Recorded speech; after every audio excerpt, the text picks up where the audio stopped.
One second good evening সকলোকে। তো বৰ্তমান সকলোকে স্বাগতম জনাইছোঁ আমাৰ ৰান্ধনীশাললৈ। যিহেতু আমাৰ অসমীয়াত কোৱা গৈছে যে মাংস সদায় জুইত বনালে বোলে সোৱাদটো বেছি হয় গেছত বনোৱাতকৈ। চ' আমাৰ আজি ৰেচিপিটো হ'ল চিকেন ড্ৰাই ফ্ৰাই। মই ভিডিঅ'টো কৰোঁতে অকণ লেট হ'ল কাৰণ মই এটা কাম এটাত ব্যস্ত আছিলোঁ। জাষ্ট এইমাত্ৰ আহি পাইছোঁ ৰান্ধনীশাল।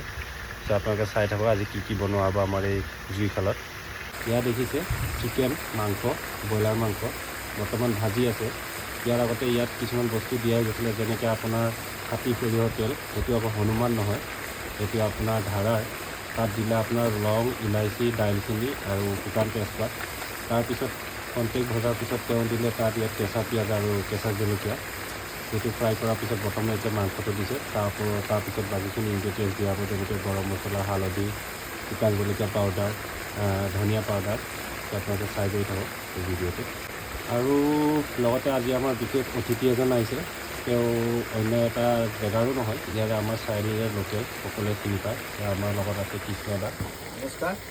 এয়া তেওঁ মানে ঘৰত মাংস এনেকৈ বনাই খাইছে, কিন্তু তেওঁ আজি ভাবিলে মানে আমাৰ ইয়াৰ যোনজন চেফ আছে, মাষ্টাৰ চেফ বুলি নকওঁ, তেওঁ চেফে বাবুৱা, তেওঁ কি ধৰণৰ মানে ইয়াত প্ৰস্তুত কৰে তাকে তেওঁ মানে চাবৰ কাৰণে আহিছে।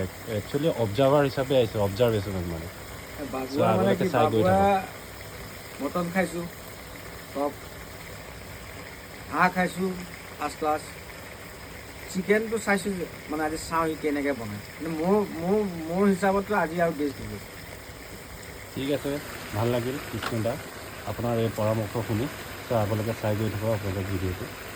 যিহেতু আপোনালোকে দেখিছে কি সুন্দৰভাৱে আমাৰ চিকেন ড্ৰাই ফ্ৰাই তৈয়াৰ হ'ব গৈ আছে। চ' গোটেইখিনি মছলা ইয়াত দিয়া হ'ল। বৰ্তমান এতিয়া অলপ সময় লৰোৱা হ'ব, লৰাই পেলাই ঢাকি দিয়া হ'ব। তাৰপিছতে আমাৰ চিকেন ড্ৰাই ফ্ৰাই তৈয়াৰ হৈ আজি ৰেডি হ'ব।